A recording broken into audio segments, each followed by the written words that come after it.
Disiarkan langsung dari Dinas Kesehatan BP dan KB Kota Madiun. Assalamualaikum warahmatullahi wabarakatuh. Halo, selamat siang kawan Diska. Berjumpa kembali dalam program Info Sehat, informasi seputar kesehatan. Tentunya bersama Ilmila di sini yang akan menemani siang hari kawan Diska semuanya dengan info terkait kesehatan. Dan saya tidak sendiri, telah hadir di studio ada Mbak Ratna Kusumasari Purbani, Sarjana Kesehatan Masyarakat, Magister Public Health. Halo, selamat siang Mbak Ratna. Selamat siang Mbak Ilmila. Oke, Mbak Ratna, kabarnya hari ini bagaimana? Alhamdulillah sehat, luar biasa. Oke, luar biasa. Salam Pramuka. Oke, Kemarin ada Pramuka ya? Oke. Salam Pramuka ya. Salam. Oke kawan, hari ini kita akan membahas satu topik kesehatan yang tentunya menarik sekali dan penting sekali untuk kawan Diska semuanya simak hari ini. Dan nantinya kalau ada pertanyaan terkait topik kesehatan yang akan kita bahas hari ini, silahkan langsung tulis di kolom komentar dan akan langsung dijawab oleh narasumber kita pada hari ini. Nah, hari ini kita akan membahas apa? Kita akan membahas Ayu Ting Ting, rambutnya keriting, cegah stunting itu penting. Ayu Ting Ting rambutnya lurus, cegah stunting itu harus. Oke, hari ini kita akan membahas tentang stunting dan sudah ada Mbak Ratna hari ini.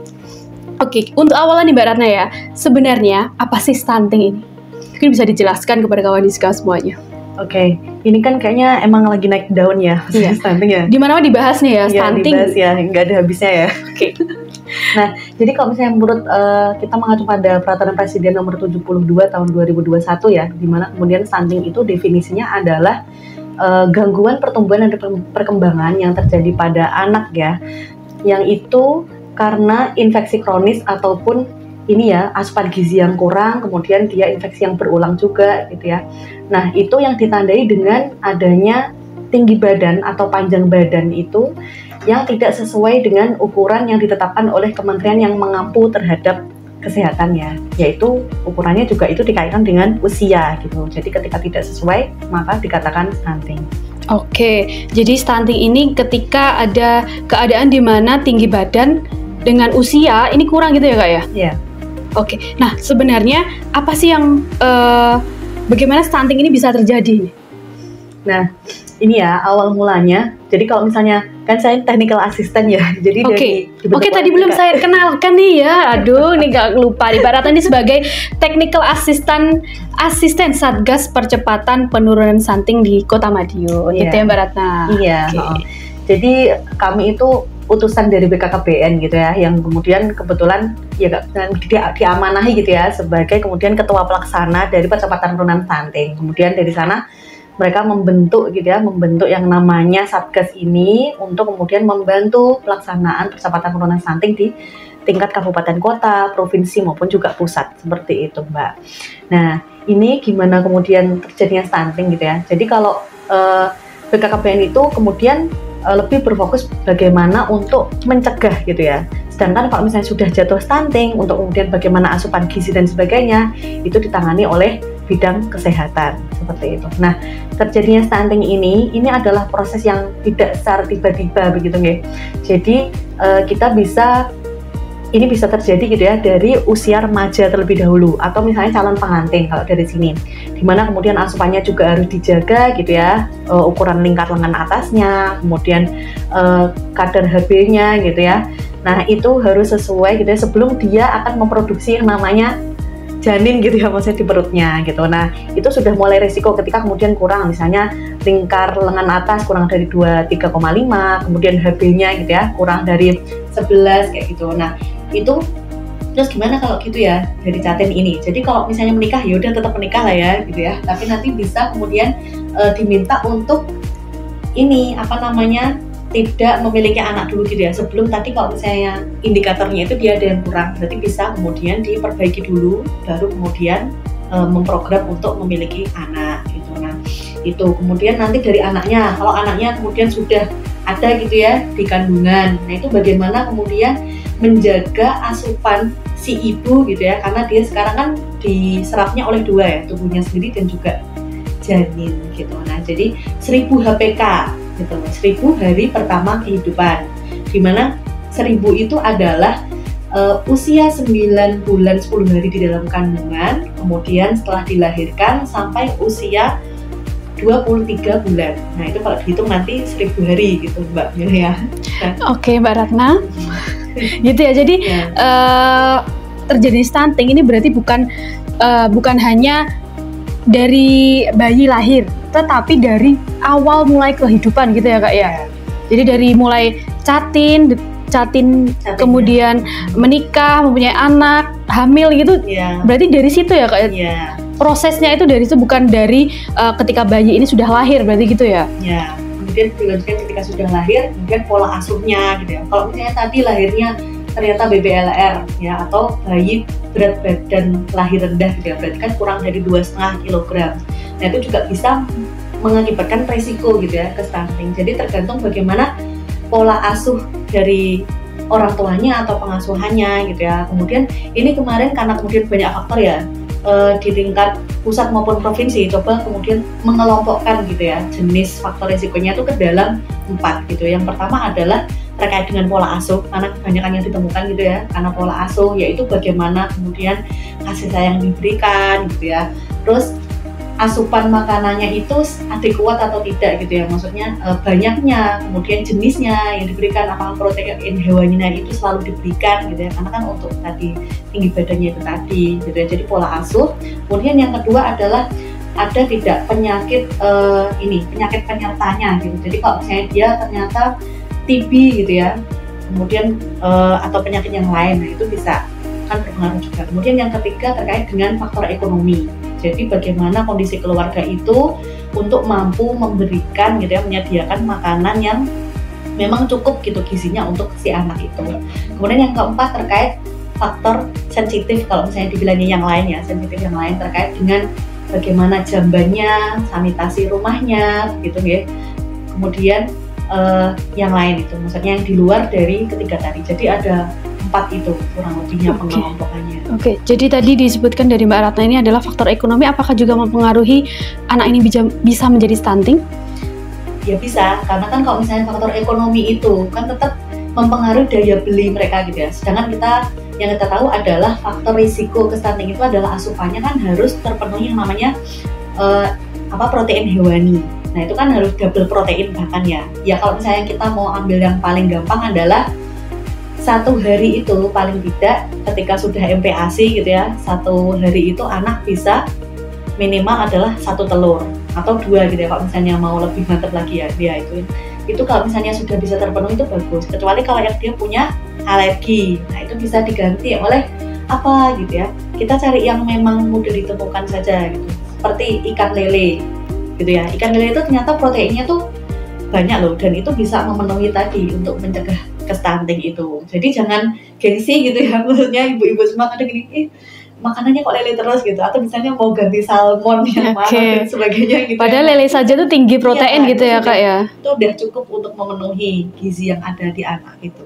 Oke, jadi tidak perlu beli yang mahal-mahal sebenarnya. Sebenarnya ada lele itu juga mengandung tinggi protein yang bisa menambah tinggi badan, tidak terjadinya stunting itu tadi ya Kak ya. Oke, kemudian tadi ada sanitasi nih. Sanitasi juga mempengaruhi juga ya Mbak Ratna ya? Iya, jadi ini kalau sanitasi mungkin kalau di Kota Madiun itu sudah tidak terlalu ini ya, apa yang menjadi perhatian pentingnya. Karena di sini kan semua sudah bisa mengakses yang namanya air bersih gitu kan. Kalau misalnya dari data yang ada ya, itu ya dari Perkim maupun dari Keseling gitu ya, itu sudah bisa mengakses air bersih gitu ya. Jadi air minumnya kan insya Allah sudah terjaga gitu. Kecuali kalau yang daerahnya terpencil dan semuanya itu yang airnya tuh masih ini ya, masih kotor, bagaimana untuk kemudian minumnya itu masih bingung untuk mencari yang bersih. Nah itu masih menjadi risiko yang besar. Tapi kalau di Kota Madiun sih bukan menjadi masalah gitu ya kalau sanitasi. Nggak terlalu ini ya. Oke. Paling masih DAP ya, itu perlu dijaga ininya aja sih. Jarak dengan septic tanknya kayak gitu kan. Oke. Jadi ada banyak faktor yang bisa mempengaruhi terjadinya stunting di tadi ya Kak ya. Kemudian nih, kalau misalkan stunting ini kan seperti pantun tadi di awal nih, harus dicegah. Ini penting sekali untuk dicegah. Sebenarnya apa sih efek jangka pendek atau jangka panjangnya jika anak ini terkena stunting ini sebenarnya apa sih Kak? Nah, ini jadi kalau misalnya kita dari jangka pendek dan jangka panjang ya, kita bisa lihat dari perkembangannya anak gitu kan. Jadi dia tidak bisa tumbuh dengan optimal. Nanti kalau misalnya dia di sekolah juga gitu ya. Jadi kalau misalnya tadi sudah di judge stunting gitu ya. Nah, kemudian tidak ada upaya untuk mempertahankan ini, memperbaiki kondisinya gitu ya. Nah, dia di sekolah itu bisa jadi terlambat untuk kemudian memahami penjelasan gitu ya. Teman-temannya udah sampai mana gitu ya, dia baru awal misalnya seperti itu. Nah, itu nanti kalau misalnya kemudian terus menerus atau semakin banyak anaknya seperti itu, akibatnya kan panjang nih gitu. Berarti kan untuk kemudian dia berkarya, untuk dia mencari atau bahkan gitu ya menciptakan lapangan pekerjaan kan juga terhambat di situ, yang akibat besarnya adalah bisa berefek ke dampak ekonomi sebuah negara juga kan gitu ya.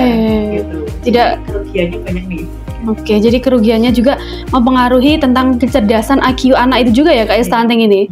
Oke, nah ini banyak sekali nih efek jangka panjangnya yang akan ditimbulkan dari stunting ini tadi. Jadi untuk ibu-ibu, untuk new moms atau untuk catin gitu harus diperhatikan juga gitu ya Kak ya.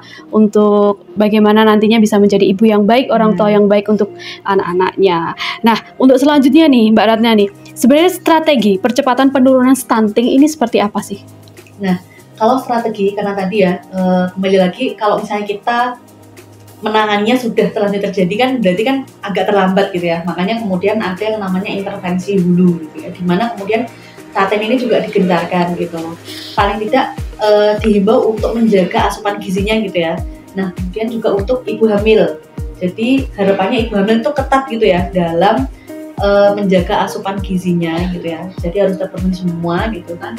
Kalau misalnya kan ada nih kemarin misalnya kasus, wah kayaknya kenyang, udah mual, dia bertenang dengan mual, tapi padahal ada asupan sejumlah yang tertentu yang harus dia konsumsi gitu ya. Nah itu bisa diatur apakah kemudian sedikit-sedikit tapi sering atau bagaimana gitu ya. Yang jelas itu harus masuk gitu ya Kak ya. Nah itu jadi harus dijaga. Jadi dari hulunya itu sebelum kemudian terjadi yang namanya 1000 HPK, harapannya tuh sudah mempersiapkan segala sesuatunya gitu kan. Jadi nanti ketika kemudian sudah adanya janin, kemudian sudah harus dijaga di 1000 HPK itu dari segi ilmu, dari segi ekonomi gitu ya. Itu harapannya orang tua ini sudah siap untuk menghadapi itu semua. Sudah siap menjadi orang tua gitu ya Kak ya. Mulai remaja, mulai catin gitu ya. Kan tantangannya sekarang tuh kan KTD itu loh Kak. Kehamilan tidak diinginkan Kak. Oke. Kehamilan tidak diinginkan ya. Nah itu bisa jadi karena kalau misalnya dia sudah pasangan usia subur sih bisa jadi tadi ya alat kontrasepsinya mungkin kegagalan gitu kan. Tapi kalau misalnya yang belum menikah, nah kejadian-kejadian berarti yang sebelum pernikahan gitu kan. Nah walaupun ya ini catatan di Diska ya, sama ya namanya dispensasi pernikahan tapi maksudnya. Oh sama ya dengan studi podcast kita nih. Iya, yang masuk di pengadilan agama gitu ya di Kota Madiun itu kan termasuk yang terendah ya se-Jawa Timur gitu. Nah tapi ini kan kalau Diska itu kan yang menikah gitu kan. Nah kita kan yang ada datanya kan yang nikah ya. Yeah. Sedangkan kalau misalnya yang nggak nikah ya itu dibalik itu ya itu kemudian jadi kunci juga sih sebetulnya gitu ya. Bagaimana kita untuk mencegah dari akar gitu. Oke, jadi dari akarnya dulu nih kita cegah dulu ya Kak ya, dari kejadian kehamilan tidak diinginkan tadi ya, kalau bisa ya jangan seperti itu. Remaja deh gitu ya. Oke. Kemudian dilanjutkan ada lagi Kak? Ya kalau dari hulu sih yang utamanya strateginya adalah itu, dan utamanya adalah penanganan lintas sektor itu juga sangat diperlukan Kak gitu. Makanya yang diperlukan adalah bagaimana bersinergi di mana kemudian stunting ini tidak hanya dan tidak bisa kalau misalnya hanya kesehatan yang kemudian menangani begitu. Jadi harus dari tadi ya kalau misalnya mencegah KTD ya dari akarnya itu berarti kan udah harus di tingkat kelurahan gitu ya, kecamatan, kaitannya dengan 3 pilar juga gitu ya mungkin ya kecamatan itu ya, pengamanan. Terus kalau misalnya mungkin malam-malam itu ada yang nongkrong gitu ya, maksudnya cewek cowok, nah itu kan mungkin juga perlu dikondisikan ya agar tidak terjadi tadi. Tidak terjadi KTD tadi ya. Kaminya panjang tadi. Oke. Nah, untuk penyelenggaraan percepatan penurunan stunting sendiri ini gimana sih Kak sebenarnya di Kota Madiun sendiri? Nah, jadi gini, kan kami Satgas ya. Kami Satgas itu kan bertugas untuk mendampingi yang namanya TPPS gitu ya, Tim Percepatan Penurunan Stunting. Di mana TPPS ini isinya adalah organisasi perangkat daerah, kemudian ada juga ormas di daerah tersebut begitu. Nah, di sini kami tugasnya adalah membantu. Satgas itu jadinya membantu dalam hal memfasilitasi, koordinasi gitu ya. Dan juga bagaimana kemudian mendorong gitu ya, atau bagaimana penguatan terhadap tersedianya satu data stunting gitu Pak. Nah, sedangkan kalau di TPPS ini, nah ini nih yang tetap punya wilayah, punya kebijakan ya di daerah tersebut gitu ya. Jadi kami hanya bisa merekomendasikan, kemudian membantu terkait butuh fasilitasinya apa gitu ya. Tapi arah kemudian program untuk mengintegrasikannya bagaimana kemudian mensinergikan, bagaimana progres untuk atau cara untuk memonefnya itu tetap kembali kepada TPPS selaku kemudian yang mempunyai kebijakan di daerah tersebut gitu Kak. Oke, jadi tetap harus adanya koordinasi dari semuanya gitu ya Kak, kerjasama dari semua lintas sektor gitu ya, untuk bisa terjadinya penurunan stunting sendiri gitu ya. Oke, kemudian ada TPPS, kemudian ada lagi TPK nih. TPK ini apa sih Kak sebenarnya? Oh iya, nah jadi perpanjangan tangan dari baik TPPS ini ya, kan TPPS tadi sudah ada terbentuk dari mulai pusat, provinsi, kemudian kabupaten kota, bahkan tingkat kecamatan dan kelurahan. Nah, TPK ini ada per kelurahan atau per desa. Jadi namanya tim pendamping keluarga. Nah, ini mungkin udah mulai marak dikenal ya, karena mereka mendampingi semua keluarga risiko stunting, yaitu terdiri dari calon pengantin tadi, kemudian ada ibu hamil, ada ibu nifas, dan juga ada baduta ya, usia bawah 2 tahun, karena tadi konsepnya adalah pencegahan, jadi sampai usia 2 tahun tim pendamping keluarga ini. Nah, mereka ada di tingkat kelurahan ya, yang dimana satu kelurahan tuh ada beberapa tim Kak gitu. Di satu timnya itu ada 3 unsur, jadi ada kader KB, ada kader PKK, dan ada nakesnya gitu. Jadi udah paket komplit tuh sebenarnya ya gitu. Jadi untuk teman-teman nih ya, jangan lupa kalau misalnya di sekitarnya atau jadi Jatim gitu ya, silahkan melakukan pemeriksaan gitu Kak di pelayanan kesehatan terdekat, terus mintalah terdampingi oleh TPK gitu ya, jadi biar terkontrol gitu Kak. Oke, jadi pesannya untuk semuanya gitu ya Kak ya. Jadi nakes ini maksudnya di TPK? Iya, TPK juga. Jadi saling colek-colek deh harapannya gitu ya. Kalau misalnya ada ibu RT, ibu dawis gitu ya, di tempatnya ada mungkin ibu hamil baru, ada catin gitu. Nah, itu bisa juga untuk tolong dibantu gitu ya, dilaporkan ke jaringan yang terdekat lah. Atau ketua TPPS kelurahan itu kan ini, ketua TPPKK. Jadi bisa ke Bu Lurahnya gitu ya, istrinya Pak Lurah ya. Itu bisa dilaporkan, nanti beliau insya Allah pasti tahu ya untuk kemudian menyalurkan ke TPK yang beliau miliki gitu. Oke, jadi adanya koordinasi dari semuanya tadi, dari mulai TPPS, kemudian dari TPK gitu ya Kak, dan Satgas sendiri dari Mbak Ratna sendiri gitu ya. Nah, selama ini Mbak Ratna menjadi Satgas nih di Kota Madiun, mungkin kendalanya selama ini bagaimana nih? Nah ini, jadi kan kami itu dengan tugas yang tadi itu ya, memfasilitasi koordinasi gitu ya. Tentu tantangannya ya banyak ya Kak, karena tetap semua lintas sektor atau OPD itu kan punya tupoksi yang masing-masing sebetulnya. Nah, bagaimana kemudian mengaitkan gitu atau mensinergikan beliau-beliau ini itu sebuah tantangan juga gitu ya. Nah, tentu kami juga bisanya adalah memberikan masukan gitu kan. Nah, tadi terus untuk bagaimana terus mendorong. Nah, ini kalau misalnya yang bagusnya adalah di Kota Madiun itu ini ya, dari TPK dan juga ketua TPPS kelurahan itu kemarin itu sudah berupaya untuk ini Kak, mencarikan inovasi gitu Kak, mencarikan inovasi atau bantuan kepada sasaran keluarga risiko stunting itu gitu ya. Jadi bagaimana P2L ya gitu ya, yang pangan lestari itu kemudian bisa diberikan kepada yang risiko stunting. Kemudian bahkan ada yang swadaya nih Kak gitu, ada yang ngambil dari jimpitan, ada yang ngambil dari iuran, mereka membuat iuran per bulan 15.000 atau berapa gitu, beda-beda gitu Kak. Jadi inovasi ya ini ya, itu sampai diberikan gitu. Karena tantangannya itu kita ini Kak, kan nggak ada dana desa Kak. Jadi kalau di dana desa, kalau yang punya desa itu ada menyebutkan di peraturan desa itu untuk berapa persen itu memang untuk penanganan stunting Kak dananya. Kalau di kota kan nggak ada ya. Jadi memang kembali lagi harus ada juknis gitu, yang itu masih kami harapkan gitu ya, juknis untuk penggunaan dana alokasi kelurahan gitu, yang juga untuk menangani kasus stunting gitu ya, yang spesifik ya, maksudnya yang spesifik dan itu untuk menangani kasus stunting. Jadi lurah, kemudian camat gitu ya, itu geraknya mungkin bisa lebih ini ya, leluasa lagi untuk kemudian penanganan stunting di wilayahnya gitu Kak. Kalau misalnya sudah ada itu gitu. Oke, harapannya ke depannya seperti itu gitu ya Kak ya. Itu. Oke. Nah, untuk data sendiri, untuk penyediaan data sendiri kan disajikan dari Mbak Ratna gitu ya sebagai Satgas gitu.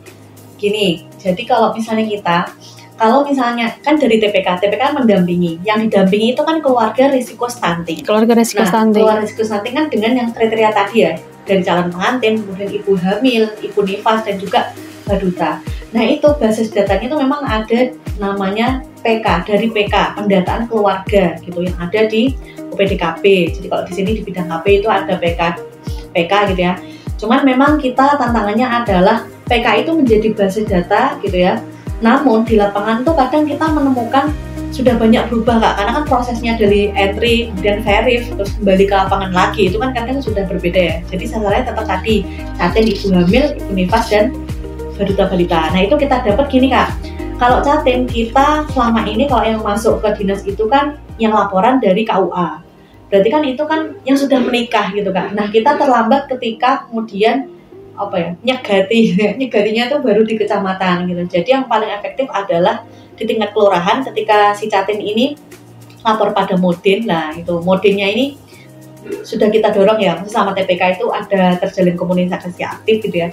Jadi kalau ada yang lapor mau meminta syarat nikah, itu sekarang insya Allah sudah lebih ini ya, terkoordinasi untuk langsung didampingi TPK gitu ya. Karena kan minimal 3 bulan setelahnya, sedangkan yang daftar kadang juga ada yang mepet-mepet kan Kak gitu. Nah itu untuk catin. Kemudian untuk ibu hamil tadi ya, dari tetap basisnya data PK, tapi kemudian kita verifal dengan yang real ada di lapangan. Nah itu bersama tadi kan ada TPK-nya kan ada bidan juga gitu kan, otomatis yang itu ya, yang memeriksakan diri, atau tadi ibu-ibu TPK itu juga yang ada di sekitarnya tadi kan informasi bisa dari Bu Lurahnya, Bu RT-nya gitu ya, sekitar ya di lapangan udah lebih tahu. Nah itu yang ditangkap juga langsung didampingi Kak. Jadi yang tadi ada kriteria tadi tetap didampingi semua. Cuman sekarang kita ada yang namanya itu ini Kak.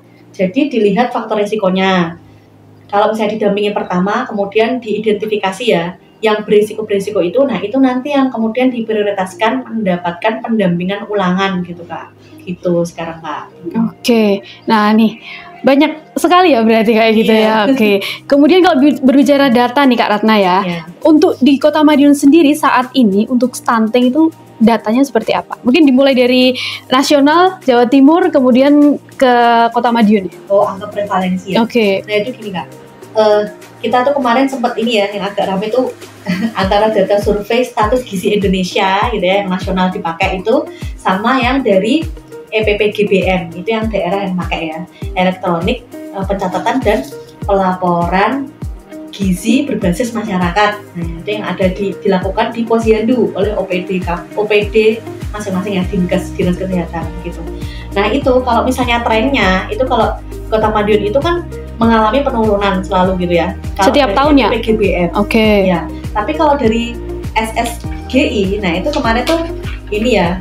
Kalau dari nasional, angka nasional dari yang 2022 sampai 2023 itu kita tuh hanya mengalami penurunan sebanyak 0,1% Kak. Coba bayangkan. Dari kerjaan selama ini yang kemudian dilakukan gitu ya, setahun gitu ya, hanya turun 0,1 dari 21,6 ke 21,5. Oke. Jadi kan ini ya, lah kemudian banyak yang kemudian mengajukan ini ya, review ulang, karena gini, SSGI itu kan hanya berbasis survei ya. Survei kan sampling gitu ya, random samplingnya seperti apa gitu kan, berapa yang dipakai gitu ya. Nah sedangkan kalau EPPGBM itu kan dari semua balita yang kemudian dia berkunjung ke Posyandu kan terukur semua gitu. Nah, jadi kemarin tuh ada banding seperti itu, makanya akhirnya muncullah yang namanya ISPS, intervensi serentak pencegahan stunting. Intervensi serentak pencegahan stunting. Yang itu ada di Posyandu. Nah, ini sebetulnya jadi peluang juga Kak gitu. Jadi kalau misalnya di pusat gitu ya terkait stunting ini ada ISPS. Nah, ternyata sebenarnya Kemenkes itu kan juga ada yang namanya ILP ya. Integrasi Layanan Primer. Nah, itu sebetulnya kan agak nyambung nih. Kalau ISPS ini maunya sasarannya adalah dari mulai catin ibu hamil, tadi ya ibu nifas sama baduta itu balita ya, itu ke posyandu semua gitu loh untuk melakukan pengukuran gitu ya. Makanya ini kadernya kan juga mulai ada penataan juga Kak, harus punya kompetensi, satu kader itu punya banyak kompetensi Kak. Kalau kemarin tuh kalau nggak salah 25 kompetensi gitu Kak. Karena harus dikuasai oleh kader. Nah, ya, itu banyak banget gitu. Ya, harus bisa mengukur dari mulai Jatim sampai kemudian usia. Nah, kalau ILP kan ada posyandu lansia juga kan. Gitu. Nah, jadi kan semakin banyak nih yang kemudian ilmu yang kemudian harus dikuasai oleh kader kesehatan. Gitu ya. Malah saingan juga ini antara nakes sama Oke. Nanti lama-lama ada ukomnya gitu ya. Ada ukom juga gitu ya. Nah, ini yang sebetulnya peluang sih, tantangan dan juga peluang sebetulnya untuk mengintegrasikan program. Tapi kembali lagi ya tergantung kebijakan juga ya dari pusat ya gitu. Kalau misalnya berjalannya apakah pelaporannya masih sendiri atau kemudian nanti harapannya bisa jadi satu. Bisa jadi satu. Sebetulnya lebih ini ya efektif. Lebih efektif kan, gitu ya. Juga. Betul. Gitu. Nah kalau di Jatim itu lebih lumayan sih Kak, dari 19,2 ya 2022 kemudian turun ke 17,7%. Ada penurunan ya sekitar 2%. Nah untuk Kota Madiun itu kita tuh mengalami kenaikan Kak, di 2021 ke 2022 itu kan turun ya dari 12,4 ke 9,7, kemudian hasil 2023 ternyata tidak sesuai harapan gitu ya. Ada kenaikan ya justru ya Kak? Sampingnya tuh 12,8 malah gitu. Ini malah lebih tinggi dari tahun 2021. Naik 0,4 dari 2 tahun sebelumnya gitu ya. Ini kenapa nih Kak? Nah ini kan karena kan tadi Kak balik lagi itu sampling. Jadi kalau SSGI itu kan sampling. Jadi dan itu apakah yang di sampling itu kalau nggak salah cuman 158 apa ya kalau nggak salah yang disampling, padahal jumlah badutannya kan banyak Kak. Ini dan itu samplingan gitu ya Kak ya? Iya, dan itu memang yang menentukan itu dari pusat Kak gitu. Nah itu penentuan samplingnya kayak mana kemarin kan makanya pengajuan untuk ini ya ada pengukuran ini ya lebih lebih pas lagi gitu karena tidak cerminkan. Makanya ini yang bandingannya adalah sekarang makanya ada ISPS itu karena inginnya itu kan cakupannya lebih luas ya DPRS-nya atau yang ditimbang dengan sasaran yang hadir itu kan.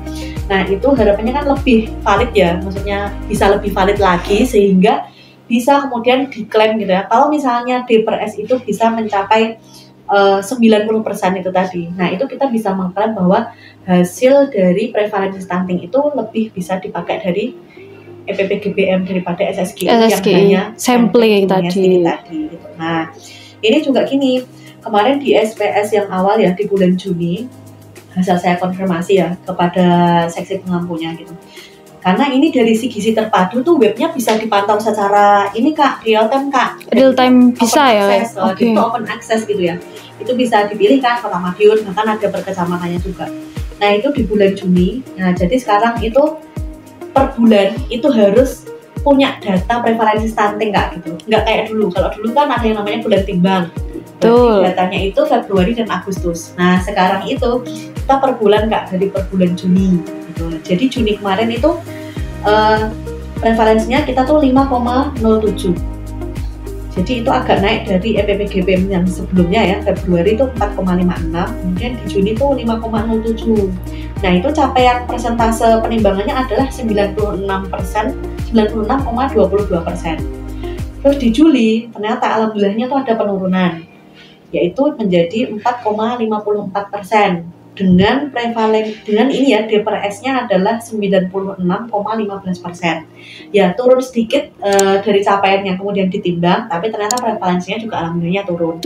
Ya semoga sih ini gitu ya, memang betul-betul lebih valid dan mencerminkan gitu ya kondisi yang ada di Kota Madiun gitu ya Kak ya. Iya. Oke nih, untuk selanjutnya nih Kak, mungkin kalau data sudah disajikan oleh Mbak Ratna seperti itu tadi. Nah, untuk tantangannya, kita kembali ke tantangannya lagi. Tantangan untuk menurunkan stunting ini kan banyak sekali, karena stunting ini kan masalah yang mencakup semuanya, hampir semua ya Kak ya.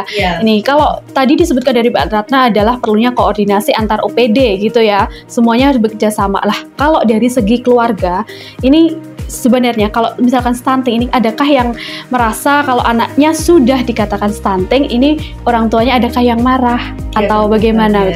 Oke, mungkin bisa diceritakan nih Kak Ratna. Nah tentu banyak ya kemudian tidak terima dan sebagainya gitu ya stunting gitu, karena ya itu tadi kan masih merasa loh anak saya pinter kok gitu, nyatanya loh, maksudnya aktif geraknya, tapi kok dikatakan stunting gitu. Nah ini kemarin dari Kemenkes ya, ada nih koordinasi Zoom yang terakhir ya, di publikasi data ini ya, indikator gitu ya, indikator yang mempengaruhi stunting di triwulan kedua. Kemarin kemudian disampaikan, ditegaskan kembali oleh Kemenkes gitu ya.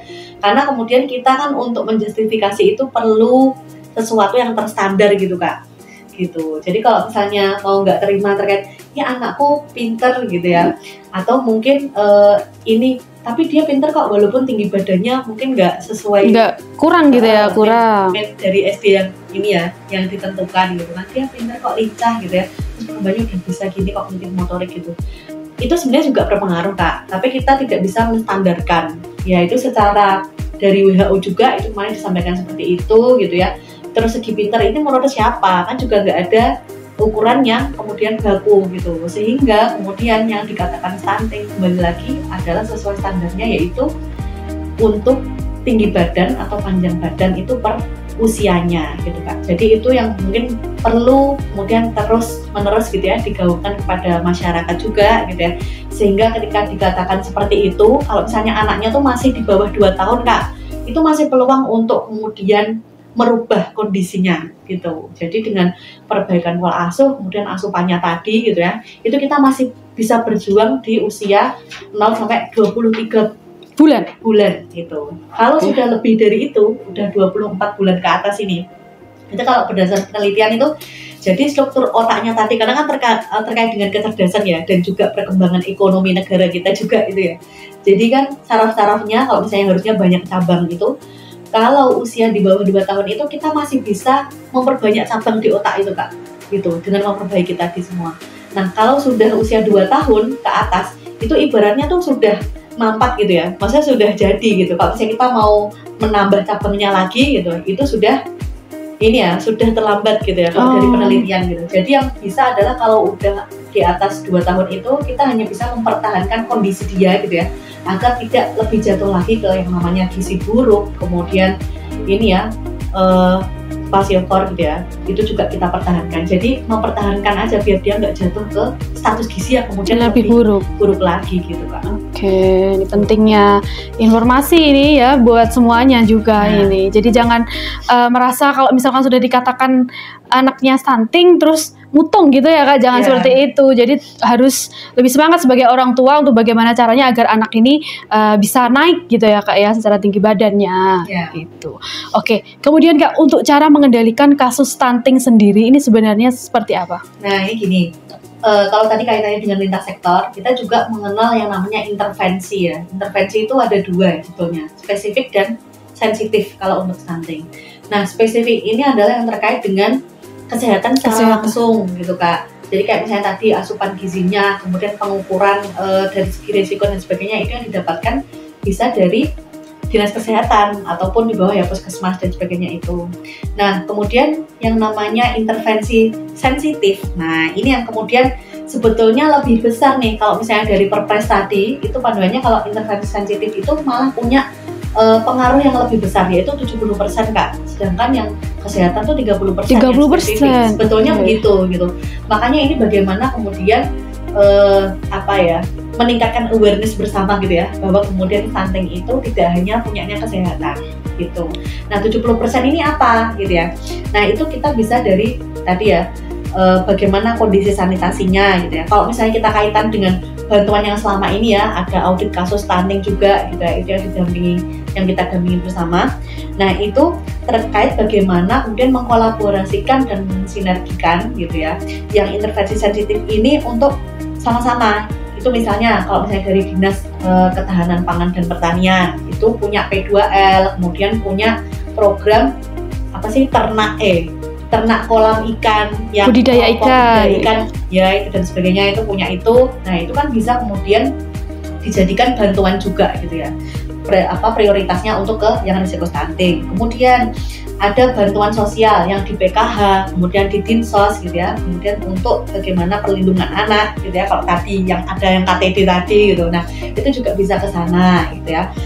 Kemudian untuk tadi kondisi rumah, terus misalnya satu orang tuh harusnya kan 80 meter persegi gitu ya Kak. terus kondisi rumahnya kayak mau ambruk atau dia dari asbes dan sebagainya, itu bisa terbantu di RTLH, rumah tidak layak huni. Itu ada programnya di Dinas Perkim kayak gitu. Kemudian ada lagi kalau misalnya bisa gitu ya, kita kolaborasikan, makanya tadi berbasis data gitu ya, bantuan untuk tenaga kerja gitu ya, itu bisa dari Dinas Tenaga Kerja, Koperasi dan UMKM gitu ya, bisa dibantu untuk upaya usahanya dan pekerjaan. Kemudian bagaimana publikasi data tadi ya dari Kominfo dan sebagainya itu bisa dilakukan. Kemudian kalau yang tidak bisa nih Kak, kita kemarin juga menemukan nih Kak, ada kemudian rumahnya itu nggak layak huni Kak, padahal di sana ada ibu hamil yang berisiko. Ternyata mau dimasukkan ke DTKS ya, DTKS untuk mendapatkan bansos itu nggak bisa tertolak karena ternyata si bapak ini, si suaminya itu dia bekerja sebagai misalnya bekerja di sekolah gitu ya, yang dia menerima gajinya itu dari APBN atau APBD Kak. Nah itu dari sistemnya DTKS itu langsung tertolak, jadi dia nggak bisa menerima bansos yang ada di Dinsos. Nah itu kan harapannya bisa kemudian disolusikan dengan adanya CSR. Nah ini jadi penting juga Kak, ini perlu mengoptimalkan yang namanya CSR atau peran dari non-government gitu. Nah ini nanti mulai 2025 itu akan juga mulai menilai gitu Kak, peran non-government di kabupaten kota tersebut terkait dengan stunting gitu. Gitu. Jadi ini harapannya yang kemudian perlu lebih digencarkan lagi ya non-governmentnya, karena ini kayaknya sejauh ini belum begitu kelihatan Kak gitu, atau malah sebenarnya sudah ada Kak, tapi belum pelaporannya itu belum terpusat Kak. Kemarin seperti PP Aisyah itu saya tahu ternyata mereka memberikan bantuan ke posyandu di wilayah Sogaten gitu. Nah itu kalau tidak terlapor, terinventarisir kan kesannya kayak nggak ada kolaborasinya gitu, masih nggak ada mereka membantu gitu. Nah ini yang penting, harapannya segera dapat diinventarisir atau mungkin dikolaborasikan juga lebih baik lagi gitu ya. Jadi bisa ini ya lebih luas lagi lah siapa yang kemudian ikut membantu, ikut peran serta gitu ya Kak ya. Serta percepatan penurunan stunting gitu. Yang penting satu data tadi sih Kak gitu. Harapannya sih segera ada gitu ya satu data khusus yang bisa itu dibagi pakai Kak ke OPD lain, ke kelurahan, ke kecamatan yang itu bisa terbuka di sana, sehingga pendampingan dan juga intervensi atau bantuan yang diberikan itu bisa juga dipantau langsung gitu ya dari yang punya tupoksi masing-masing langsung ke data sasaran itu. Harapannya bisa segera ada gitu ya, karena tantangannya sih memang harus bridging itu kan kemarin itu masih pakai NIK ya gitu. Nah ini apakah kemudian NIK ini perizinannya siapa yang kemudian bisa untuk mempermudah, atau codingnya siapa yang kemudian bisa mengampu itu Pak. Oke Mbak Ratna nih.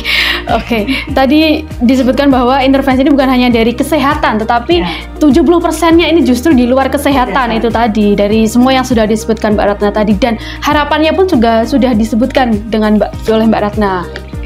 Mungkin ada lagi yang mau disampaikan nih terkait harapan tentang kasus stunting di Kota Madiun untuk penurunan kasus stunting?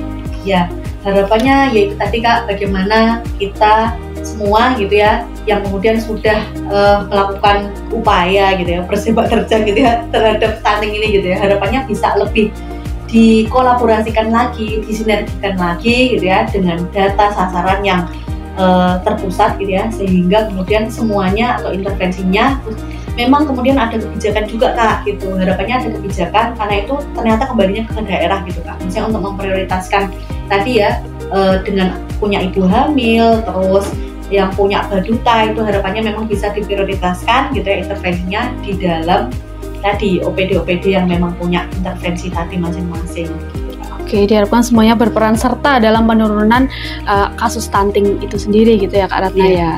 Oke nih, sudah 30 menit nih Kak kita ngobrol-ngobrol hari ini nih. Tidak terasa ya ternyata. Apanya nih kalau dikupas? Iya, ternyata kita harus punya episode selanjutnya nih terkait stunting ini, dan tidak ada pertanyaan hari ini. Mungkin ada pantun atau gimana nih Kak yang mau disampaikan kepada kawan Diska sebelum saya tutup nih podcast hari ini? Oke. Mungkin tentu akan banyak tantangan gitu yang kita hadapi ketika kita berupaya untuk melaksanakan tugas kita gitu ya Kak. Tapi tentu kita harapannya jangan pernah menyerah gitu ya. Jangan pernah menyerah, demasif nih. Nah itu terus saja berjalan gitu ya, dan tentu dengan berdoa ya, karena dengan doa itu semoga yang menjadi pelancar, kemudian membuka pintu hati semuanya gitu ya, sehingga mungkin bisa lebih mudah untuk disinergikan gitu ya Kak ya. Oke, mantap sekali. Kupu-kupu terbang tinggi, Cakep, mencari bunga yang beranting. cakep. Mari kita tingkatkan sinergi untuk Kota Madiun Zero Stunting. Oke, Kawan Diska yang menonton ini sambil tepuk tangan dia cakep-cakep sendiri nih. Oke, terima kasih Mbak Ratna sudah menyempatkan waktunya untuk hadir di studio podcast Kawan Diska hari ini. Kita mungkin harus kembali mengupas tentang stunting lagi nih Kak di episode selanjutnya ya Kak ya. Siap ya Kak ya? Siap Kak. Oke, terima kasih Kawan Diska sudah bergabung bersama kami di siaran live kami selama 30 menit. Tadi kita sudah mengupas tentang stunting. Terima kasih partisipasinya dari semuanya. Untuk Kawan Diska yang ketinggalan tentang live kita hari ini bisa langsung lihat di YouTube channel kami di Kawan Diska 5145. Ada satu lagi nih Kak. Oke, apa Mbak Ratna? Sponsor Kak. Oke, monggo disampaikan. Kali dari ini ya Kawan Diska semua ya yang mau ikut berpartisipasi menjadi bapak bunda asuh anak stunting atau kakak asuh stunting misalnya ya, itu silahkan Kak, bisa join Kak, bisa langsung menghubungi Dinkes PPKB, nanti bisa langsung kita ini ya Kak, kolaborasikan juga terhadap upaya tersebut gitu. Oke, menarik nih, ada ayah bunda? Bapak bunda. Oh, bapak bunda. Bukan ayah bunda ya? Bapak bunda asuh anak stunting. Asuh anak stunting. Kita Kak di 2023. Cuman kemudian ini ternyata belum mulai lagi gitulah. Nah, ini tadi terkait dengan non government juga punya peluang, monggo bisa mendaftarkan diri juga kalau misalnya mau berbagi gitu. Bisa langsung menghubungi siapa nih Kak? Kalau mau berminat nih? Langsung ke bidang KP, boleh ke bidang KP-nya Dinkes PPKB atau lewat saya selaku Satgas juga bisa Kak, nanti saya linkkan. Oke, bisa langsung datang ke kantor Dinas Kesehatan PP dan KP Kota Madiun di Ring Road ya Kak ya. Oke, terima kasih Kawan Diska. Ilmilia pamit undur diri. Assalamualaikum warahmatullahi wabarakatuh.